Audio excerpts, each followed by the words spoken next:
What's up, everyone? You guys already know we have to talk about Netflix. The stock is down 37% today. It is just getting absolutely destroyed. Netflix stock over the past couple months went from $700 all the way down to $220 as of today, and it is just bleeding to the downside. In this video, we're going to be talking about why this is happening, whether or not Netflix stock is a buy, and some other important things to know. So we're going to get right to the point, and we're not going to waste any time. Like I said, Netflix stock is tanking down. The main reason for this is because they had a giant loss in their subscriber numbers. So basically, Netflix was expecting to add 2.5 million subscribers over this past quarter. They ended up losing 200,000 subscribers. There were a couple reasons for this. They've been raising prices. Their competition has been developing more and more.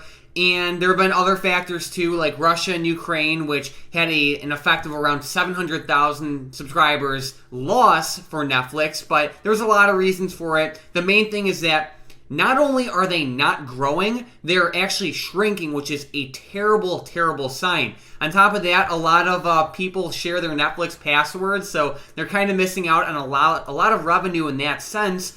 But their revenue actually increased over this past quarter, but it didn't increase enough to wow anyone. On top of that, they did beat their earnings, which was good, but when you're expecting to add 2.5 million subscribers and you end up losing 200,000, that's a problem, and that's why the stock is getting absolutely destroyed.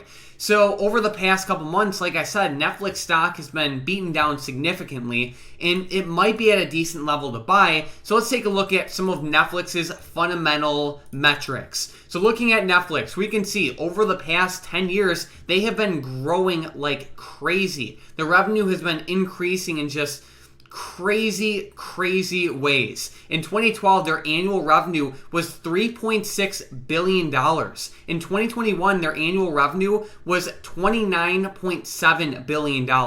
Clearly, they're growing in a very respectable way, and that's awesome, but you need to be profitable because Netflix still... They're not the best in terms of like their bottom line metrics. We can see that their cash flow is sometimes good, sometimes bad. You know, it was really good in 2020 with COVID and everything, but that was really the only year that they had really good cash flow. You know, we can see that their like net profit margin over the past 12 months is like 16.46%, which isn't bad, but we need better cash flow numbers in order to justify such an aggressive valuation on a company like Netflix. It's good that the revenue's increasing, but you know, we need to see that bottom line increase. If we scroll down a little bit, we can see that their shares have been increasing slightly over the past 10 years or so. Generally, you want to see the total shares outstanding decreasing because that way, you know, when you have shares increasing, it dilutes anyone who currently owns Netflix shares. So at the same time, if you own Netflix and the company is buying back shares, you slowly own more and more of that company, which is extremely beneficial to shareholders. So check this out. Like if we went to Apple, for example, and we go to their weighted shares outstanding, over the past 10 years, it has been constantly decreasing, which is awesome because not only is Apple growing their revenue and making a lot of money and expanding, but they're also buying back their shares, which is why their stock has been such a powerhouse. So that's what we want to see out of Netflix, but we're kind of seeing the opposite. Like they're slowly adding more and more shares, which kind of has the opposite effect. So we don't like that. We want to see them buy back some shares, ideally. And then I also want to talk a little bit about Netflix's potential buy zones for the stock. You know, when you have the stock drop from 700 down to 220, it's a big move, especially for a company as big as Netflix. So let's check out some potential buying opportunities with Netflix. So if we go to our calculator right here, and let's say we look at let's look at the base case first. Let's say that we can comfortably say that Netflix will grow their revenue by 6% every year for the next 10 years. While 6% sounds like a little bit, It's actually a lot. So check this out. In 2021, Netflix's annual revenue, like I said, was $29.7 billion. All right. If we assumed 6% revenue growth every single year for the next 10 years, that would bring their revenue at the end of 10 years to $54.4 billion. So it's like, that's a pretty big increase, to say the least. So even though 6% seems like a little bit, it's a lot. So keep that in mind. And then let's say we could assume that they have a profit margin of 16.5%.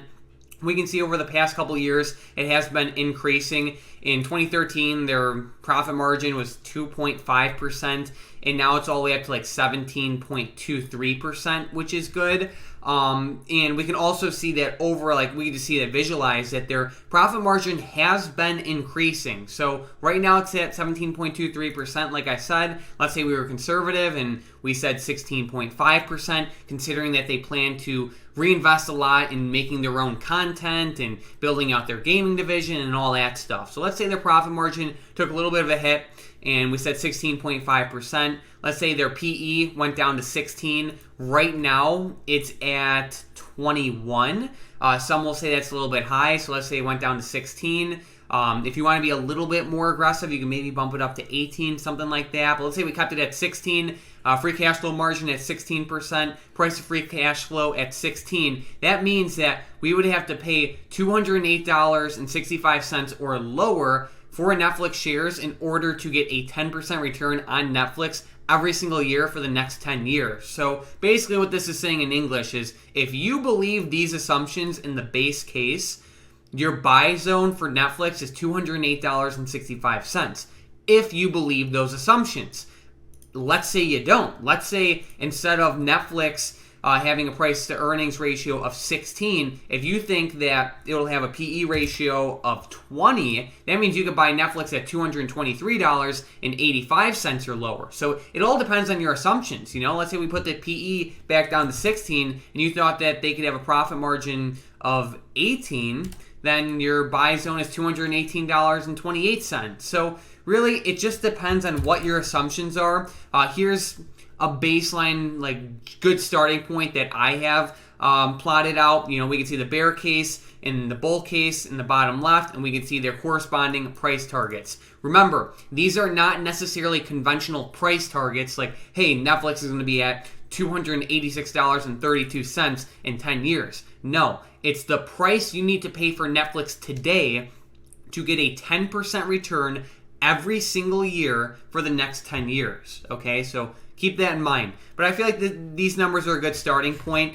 If you guys want to make your own numbers, check out that first link in the description in the comments down below. The dashboard is awesome. You can calculate your own price targets and see literally all of the information you could possibly even need for any stock out there. So it's awesome in that sense. So check it out. First link in the description down below.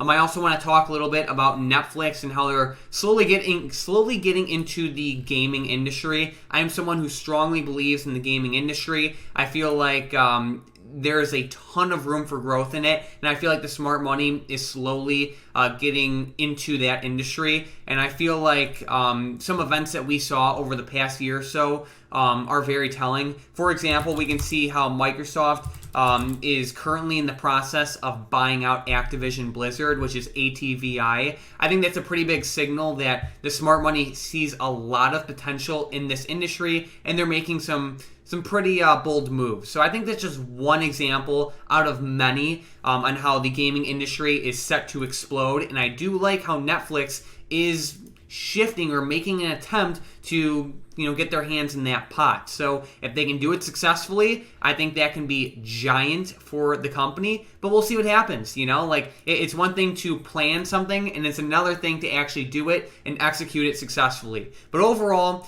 Netflix is a company that has been trading at a very high valuation over the past couple years, and it appears that this subscriber loss is really making people wake up and say, you know what? Is Netflix really worth its current valuation?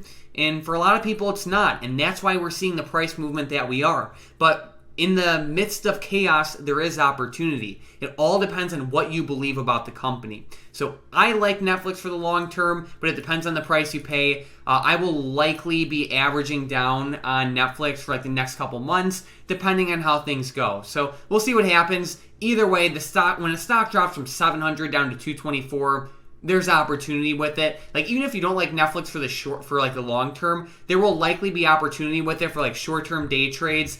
The volatility on this one will be insane. So make sure to keep Netflix on your radar for the next couple weeks. It's a crazy stock. It is good to see that their revenue's increasing, but that subscriber loss is really concerning. Their profit margins are increasing too, which is awesome, but then again, they're going to be continuing to reinvest back in making their own content and hopefully attracting new people to their platform, and also hopefully cracking down on the password sharing problem because that's definitely hurting them. So either way, Netflix is a crazy stock. Let me know what you guys think about Netflix in the comments down below. And remember, check out that first link in the description in the comments down below. You can calculate your own price targets for Netflix, Apple, any other stock, and see all the information you could possibly imagine. So definitely check it out. We have a coupon running. Besides that, let's have a great week.